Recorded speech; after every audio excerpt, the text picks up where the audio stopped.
নমস্কার সুপ্রিয় দর্শক বন্ধু। পশ্চিমবঙ্গে এসআইআর হলে যে শুধুমাত্র বিজেপি তার সুযোগ সুবিধা বা প্রফিটটা পাবে এমনটা কিন্তু ব্যাপারটা নয়। পশ্চিমবঙ্গে এসআইআর হলে টিএমসিও কিন্তু দু তিনটা বেশ ভালো রকম সুযোগ পাবে বা সুবিধা পাবে। তবে হ্যাঁ, হয়তো তুলনামূলকভাবে বিজেপির টিএমসি থেকে বেশি সুযোগ সুবিধা পাবে, কিন্তু টিএমসিও কিন্তু সুযোগ সুবিধা পাবে। আসলে এই ভিডিওতে আমরা সেটাই আলোচনা করব যে পশ্চিমবঙ্গে এসআইআর হলে টিএমসি কী কী সুবিধা পাবে।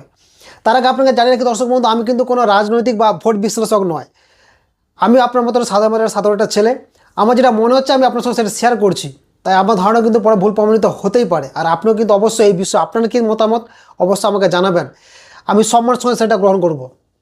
পশ্চিমবঙ্গে এসআইআর যদি প্রচুর জেনুইন নাম বাদ পড়ে যায়, অর্থাৎ যারা প্রকৃত পশ্চিমবঙ্গের বাসিন্দা, যারা পশ্চিমবঙ্গে জন্মেছে, তাদের নাম যদি ভোটার লিস্ট থেকে বাদ পড়ে, বিতর্ক তৈরি হয়। আশা করি বিতর্ক তৈরি হবে, এটা নিশ্চিত। কারণ বিহারে ছিল বিজেপি সরকার, তাই সেখানে খুব একটা বেশি বিতর্ক তৈরি হয়নি। কিন্তু পশ্চিমবঙ্গে যেহেতু বিজেপির বিরোধী সরকার রয়েছে, তাই এখানে শাসক দল চেষ্টা করবে বিতর্ক তৈরি করার। এসআইআর নামে বিতর্ক তৈরি করার চেষ্টা করবে শাসক দল। এটাই তো পলিটিক্স, এটাই তো রাজনীতি। আর যদি এরকম ঘটনা ঘটে, তখন কিন্তু টিএমসিও বলার সুযোগ পাবে যে বিজেপি তাদেরকে ভোটে হারাতে পারেনি বলেই তাদেরকে অন্য রাস্তা দিয়ে হারানোর জন্য এসআইআর নামে ইচ্ছা করে টিএমসির ভোটারের নামগুলোকে বাদ দেওয়ার চেষ্টা করতেছে।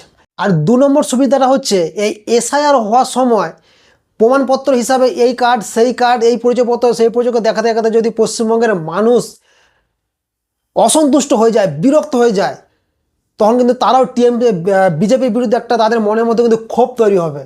আর এই ক্ষোভটার ফল কিন্তু বিজেপিকেও ভুগতে হবে 2026 সালে বিধানসভা নির্বাচনের সময়। আর 3 নম্বর সুবিধাটা হচ্ছে, এসআইআর হলে সবথেকে বেশি বাদ পড়বে কাদের, যেগুলো অবৈধ অনুপ্রবেশকারী বাংলাদেশি। আর ওই অবৈধ অনুপ্রবেশ বাংলাদেশের মধ্যে একটা বিরাট সংখ্যক কিন্তু মুসলিম সম্প্রদায়ের বা সংখ্যালঘু সম্প্রদায়ের।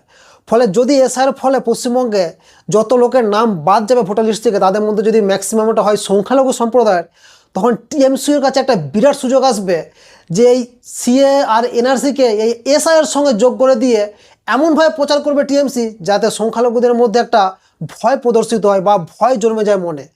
তার ফলে টিএমসি সবথেকে ফায়দাটা কী হবে না, সংখ্যালঘুর ভোটের মধ্যে একটা যে বিরাট অংশ আইএসএফে যায়, কংগ্রেসে যায়, সিপিআইএমে যায়, বিজেপি তো কখনোই যাবেনি, এই 3টা দলে ম্যাক্সিমাম যেত, যে আইএসএফ, সিপিআইএম আর হচ্ছে আপনার কংগ্রেসে।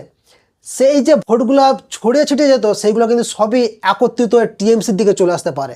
এটাই কিন্তু টিএমসির জন্য সব থেকে বড় প্রফিট হবে।